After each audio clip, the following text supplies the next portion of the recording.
Evictions. Section 8 is cancelled. Millions of tenants are being put out. With these new rules in place, evictions are getting out of hand. And with the government shut down, even more evictions will happen starting November 1st. No more food stamps, no more Section 8. People are about to be homeless and hungry. So many people weren't prepared for this because all these changes are happening fast. What I'm saying is this. Because he was recording all this stuff. You in here flooding this water. It ain't no good look.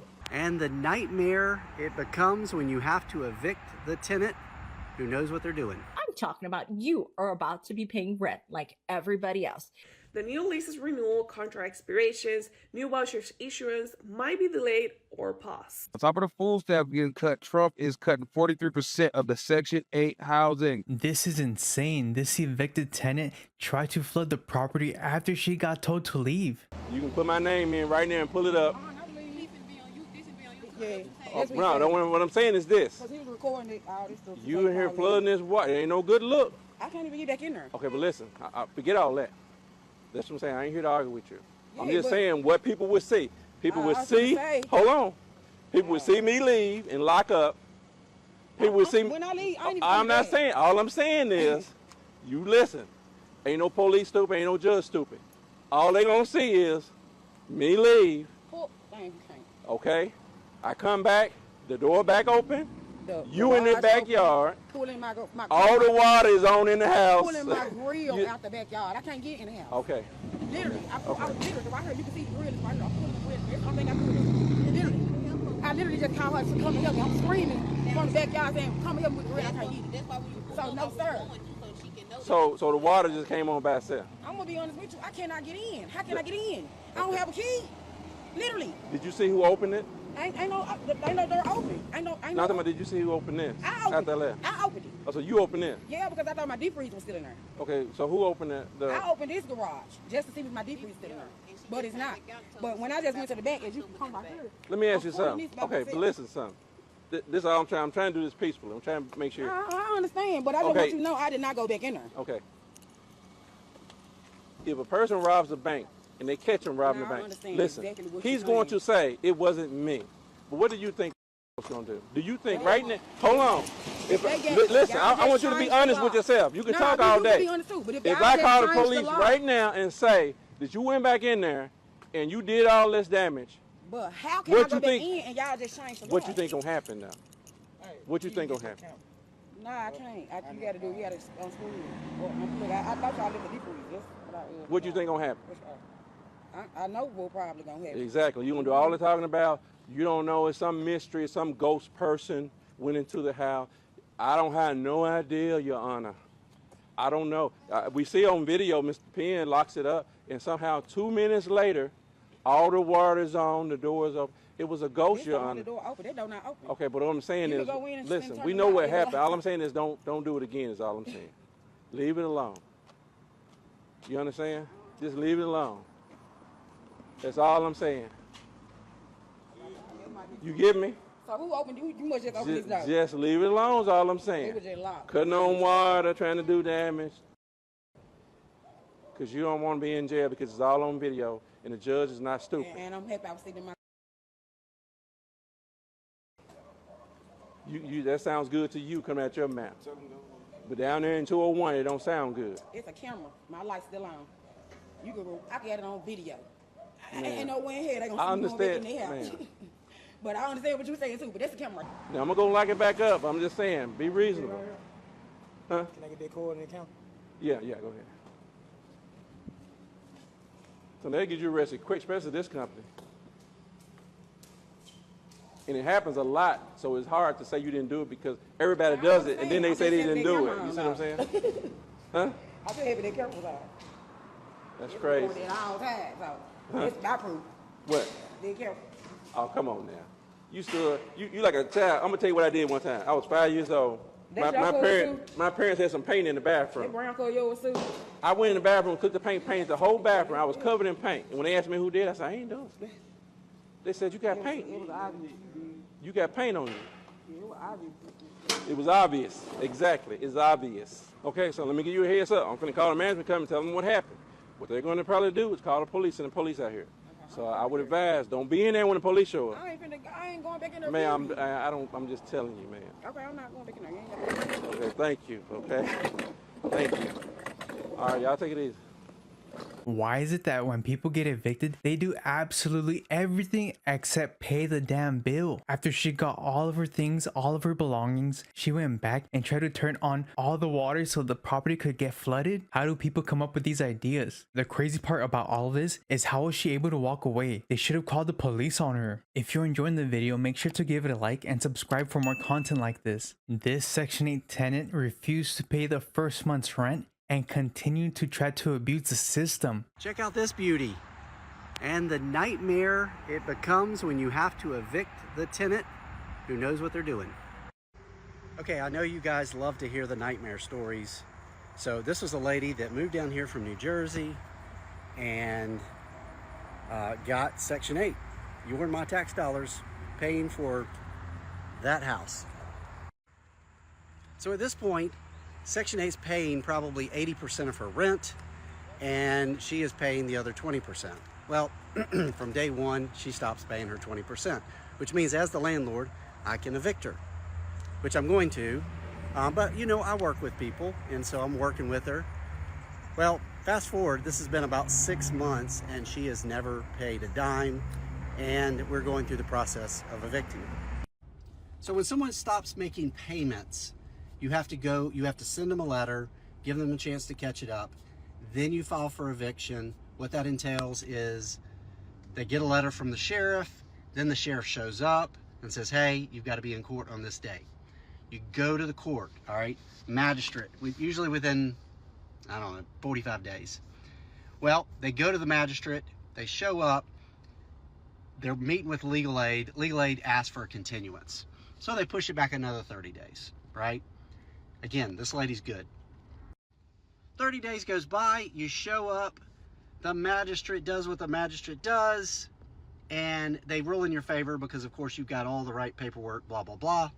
And boom, bang the gavel, you get the property back. She appeals. Now, you have to hire an attorney and go to district court. Keep in mind, this whole time, she has free legal aid, you're my tax dollars paying for this, to represent her and make sure that she's not being taken advantage of by us evil landlords. Well, district court, to get that scheduled, takes much longer. So we're probably 3 months out for district court. The whole time she's not paying rent. The whole time, not paying rent. We go to district court. I show up. I don't show up. My property manager shows up. The attorney shows up, and they have all the paperwork, right? Legal aid says, we need more time. So now we're back at district court. They're in the court, I want to say, I'm not making this stuff up, I think they were in court 4 hours. And this legal aid attorney's just trying to make a name for themselves, right? They're the blah, blah, blah, arguing this, arguing that. The judge is hearing all of it. And they decide to throw the whole thing out because there is one form that has to be signed. I think it's called the domestic violence form. It has to be signed by all tenants amongst the other 30 forms that I'm not a property manager. I don't know why it has to be signed, but they do. Was not signed, so they dismissed the case. I'm not kidding, folks. This is literally what happens. And then granted, in 20 years, this has probably been the longest eviction case I've ever had. But you start the process all over again. She signs the form, you're taking her to magistrate court, and ultimately, we're gonna win. We always win because it's just justice, and she knows what she's doing. She absolutely knows what she's doing. Now, one good thing is she can't deny me access to the property. So we just showed up, and the property's in, as you would expect it to be, with her dog inside and her trashy self. And so we'll get the property back. We'll do the fix-ups like we always do, and we'll actually get a good quality tenant in there. But keep that in mind. This is a lesson on evictions. Our legal system is the biggest joke. What makes this person any different from scammers? She never paid, and it obviously seems that she's always doing this each time she moves into a new Section 8 home. Clearly this tenant has a track record, and if she can't pay 20% of her rent starting the first month, she needs to lose her voucher. Give it to someone who's actually going to use it and not abuse the system. The Section 8 housing crackdown is real. In 30 to 90 days, some of you will be shaken to the core and snap back into reality. What am I talking about? I'm talking about you are about to be paying rent like everybody else. If you are a lifelong recipient of Section 8, you will be shaken to the core. What is happening? The Trump administration is cracking down on every single one of you who are a lifelong recipient of this program. There are new directives now that not only sends guidelines on how recipients are receiving Section 8, they are telling you, you're about to start put pen on paper and send those application in, because in 30 to 90 days, you are going to have no more Section 8 and pay your rent like everybody else. So there's also new directives that the Public Housing Authority to provide within 30 days full accounting of their tenants, including proof of citizenship. Yes, that means no illegal aliens on Section 8. And let me tell you, that is the best news. No more lifelong benefits, no more generational Section 8 vouchers. Why do I have a feeling that crime is gonna go up if this really happens? Where are all these people gonna go? They're gonna be homeless. This is good for the people who have been abusing Section 8. Finally, they're gonna have to pay rent like everyone else. New Section 8 vouchers update. View Section 8? Pay attention. According to the U.S. Department of Housing and Urban Development, your rental assistance payments under existing contracts are safe for now. The HUD agency confirms that, and quote, funding is available through at least November of 2025, but if the government shutdown continues, families may be getting impacted. But here's what this means for you. Your landlord cannot legally ask you to pay the portion of the government or evict you because of the government shutdown.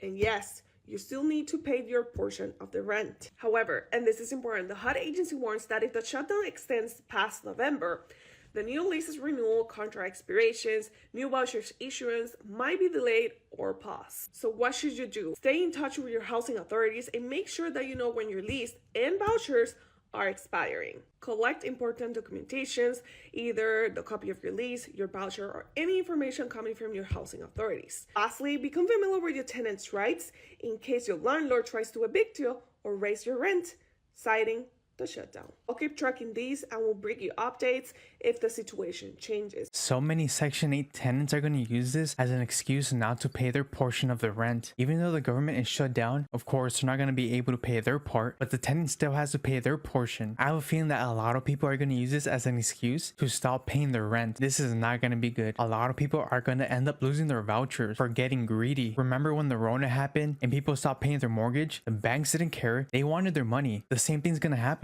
Section 8 is being cut by 43%. On top of the food stamp getting cut, Trump is cutting 43% of the Section 8 housing. Unless you are handicapped, senior citizen, you'll got to pay that rent. Your rent is about to go from $25 to probably $1,200, like a normal human being. If you're an able-bodied person, the hustle is over.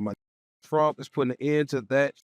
And to be quite honest, I'm tired of you living better than me and only paying $20 a month. So whatever. These be living in 3-story condos, fam, and rebuilt the projects and let you pay $20 a month. It's over. Listen, they rebuilding projects so that they can take off of Section 8, and people who can pay rent is going to be able to move in there. Only people that can afford that little $1,200, $1,300. You living in a fucking 3-story condo paying $25. You thought that shit was going to last forever? Come on now. They're not making life hard. They're making that shit fair.